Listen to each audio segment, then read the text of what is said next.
High above a remote Colombian village, a helicopter moves in slow circles. Below it, armored vehicles roll through narrow, dusty roads, each carrying heavily armed officers. Their destination is a suspected cartel safehouse hidden within the village. The convoy reaches the location and comes to a stop. Officers immediately spill out and move with precision, taking positions at the front, sides, and rear of the building. The armored vehicles block every possible exit. One officer raises a loudspeaker and orders anyone inside to come out slowly with their hands raised. There is no reply. Instead, loud Spanish music suddenly blasts through the walls, echoing down the street. The officers exchange uneasy looks, sensing that something is wrong. Moments later, a rocket bursts through a window and slams into a patrol car, which erupts in flames. The explosion sends debris across the street as gunfire breaks out from both sides, turning the quiet village into a battlefield. The operation is being run by Santiago Garcia. Known to his team as Pope, he orders the unit to hold their positions and breaks away from the group.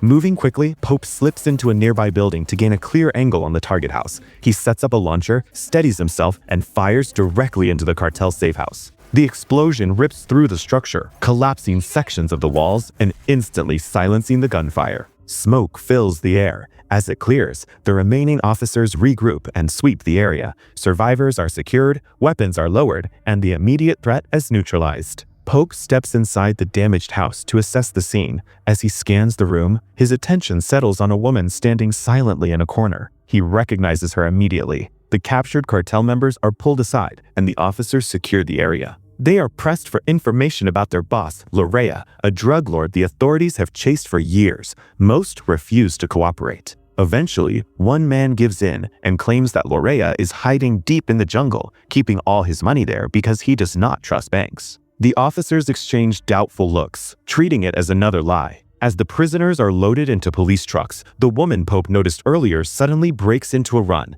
Pope reacts instantly and chases after her. Several motorbike officers follow, but Pope deliberately sends them in the wrong direction, giving her a head start. The pursuit cuts through tight alleyways and broken staircases. Pope struggles to keep pace as she moves confidently through the terrain. After several minutes, she jumps from a building and disappears. Breathing hard, Pope radios his team and admits he lost her. Minutes later, in another part of the city, Pope flags down a taxi and rides into a rough neighborhood. When he arrives, he removes his vest and loosens his shirt to conceal his holstered weapon. Inside a rundown apartment, the woman is already waiting. Her name is Giovanna, and she is Pope's informant. Pope demands to know why she was at the raid after being warned to stay away. Giovanna explains that her younger brother was inside the house and that she went there to pull him out before the police arrived. She failed, and her brother was arrested. She begs Pope to help him, terrified of what will happen next. As they talk, Giovanna reveals something far bigger.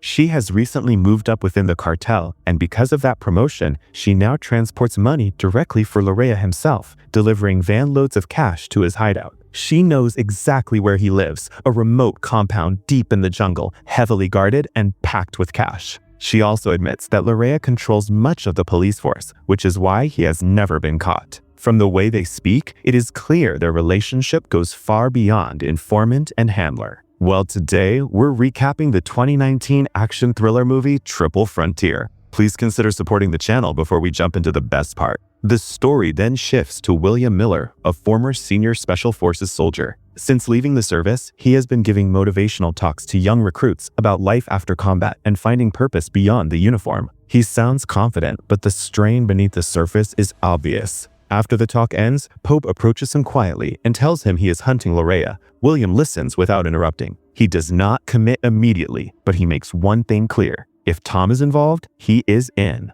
The focus moves to Tom Davis, another former Special Forces captain. Civilian life has not treated him well. He is divorced, barely sees his teenage daughter, and struggles financially as a real estate agent. When Pope presents the offer, Tom shows little interest at first. That changes when money is mentioned. Pope claims the job is sanctioned and that each man would earn $17,000. Tom does not agree right away and asks for time to think. They decide to meet again at Ben's fight. Ben Miller, William's younger brother, now trains fighters and still competes himself. On fight night, the group reunites, older and worn down, but still bound by shared history. At the venue, they also run into Francisco Morales, known as Catfish, their former pilot. Catfish explains that he cannot help because he was caught smuggling cocaine and lost his license. Pope tells him it does not matter. They do not need a legal pilot. They need someone they trust. All 5 men sit together during the match. The atmosphere is familiar but tense. They agree to do reconnaissance before making any final decisions. A few days later, they travel deep into the jungle to scout Lorea's compound. They park far from the road and hike through thick forest until the house comes into view. From a distance, they observe guards, parked trucks, and Lorea's family inside, including children. Some hesitate, uncomfortable with the idea of raiding a home with civilians. Pope reassures them that every Sunday morning, the family leaves for church under heavy guard. That is their window. The house will be mostly empty, resistance lighter, and civilians out of harm's way. At the same time, Giovanna continues her routine, delivering a truckload of cash to the estate. Hidden inside her bag is a small phone recording the interior of the compound, capturing every room and wall. Later that night, the men meet at a bar. Drinks loosen tongues and questions surface. Eventually, they press Pope about the agency approval. Pope finally tells the truth. There is no agency. He admits he lied. Since retiring and working alongside police, he spent 3 years trying to bring Lorea down alone, but every attempt failed because information kept leaking through corrupt officers. Pope tells them he believes the 5 of them can do this themselves. The room goes quiet. The others are angry, not just about the lie, but about being dragged into something illegal and irreversible. Pope explains why he came to them. Tom has been shot multiple times and is barely holding his life together. Catfish lost everything. Ben struggles to get by. None of them truly landed on their feet after leaving the military. On the drive home, the focus turns practical. Tom explains that if they attempt this, everything must be perfect. The footage must be real. The money must be there. They need an extra van, and they need a heavy helicopter. Without that, they die in the jungle. Pope meets Giovanna privately and takes the phone. She agrees to help, but only if her brother is freed and both of them are given a guaranteed way out of the country. Pope agrees. The group reviews the footage together. The layout matches the recon. The money is there. No obvious trap. Most of them commit. Tom hesitates the longest. His pension is burning fast, and even with multiple jobs, he cannot support his daughter. Eventually, the reward outweighs the risk. They set one rule: no civilians die. If the family does not leave for church or anything feels wrong, they walk away. Pope reminds them this means breaking every oath they ever took. Anyone can back out. No one does. William confirms he can secure a helicopter. The plan is locked. They wait in the jungle as rain pours down. Hours pass until the convoy finally leaves. Lorea's family heads to church under heavy guard. Lorea is not with them. The compound is lightly guarded. Giovanna arrives with the extra truck, talks her way past a guard, parks inside the compound, and slips away. The team moves in. With the extra truck already inside, the team moves quietly through the compound, taking out guards one by one and hiding them out of sight. For a while, everything goes exactly as planned. Then, a guard appears where he should not be. He is shot in the leg before he can raise the alarm, and the sound echoes across the compound. Inside the house, Lorea is alerted. The team pushes forward, clearing rooms methodically. Doors are kicked open, corners checked, closets searched. There is no sign of Lorea and no sign of the money. Doubt creeps in as exit routes are discussed. What the fuck? Lorea? Nothing. He's gone. With the money. We gotta get the fuck out of here.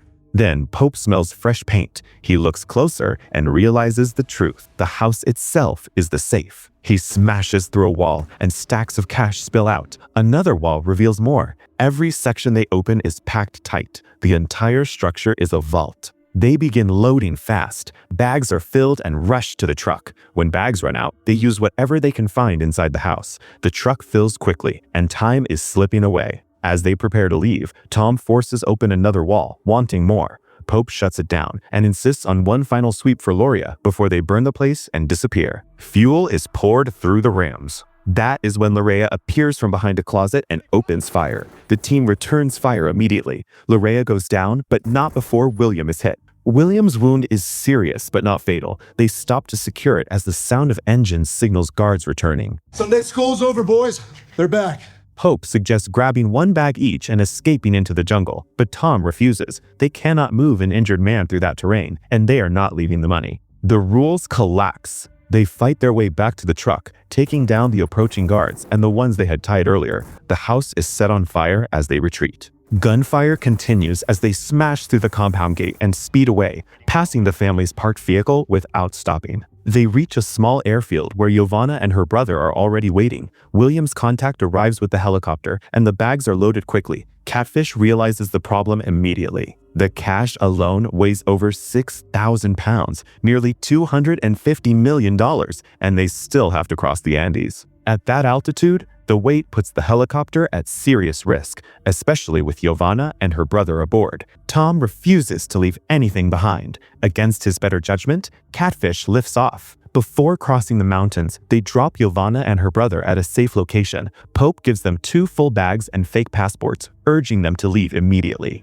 Giovanna warns that not all the money belongs to Lorea and that powerful people will come looking for it. As they fly on, Tom raises concerns about Giovanna being a loose end. Pope shuts it down. The helicopter climbs towards the Andes, along a long escape route designed to put distance between them and the raid site. As they climb, the strain becomes obvious. The aircraft shakes, metal rattles, and the engines scream under the weight. Catfish warns that they will not make it unless they reduce the load. With no choice, they begin throwing bags of money into the jungle. The helicopter lightens just enough to crest the ridge. For a brief moment, sunlight breaks through the clouds and the ocean appears in the distance. Then, the gearbox fails. Alarms blare as the helicopter lurches and begins losing altitude. Catfish turns back toward a patch of farmland they passed earlier. It is their only chance. The external hook carrying the remaining money refuses to release. Ben climbs out beneath the helicopter and manually works the mechanism while hanging in open air. Seconds before impact, he lets go. Catfish spins the helicopter sideways, reducing the force of the crash.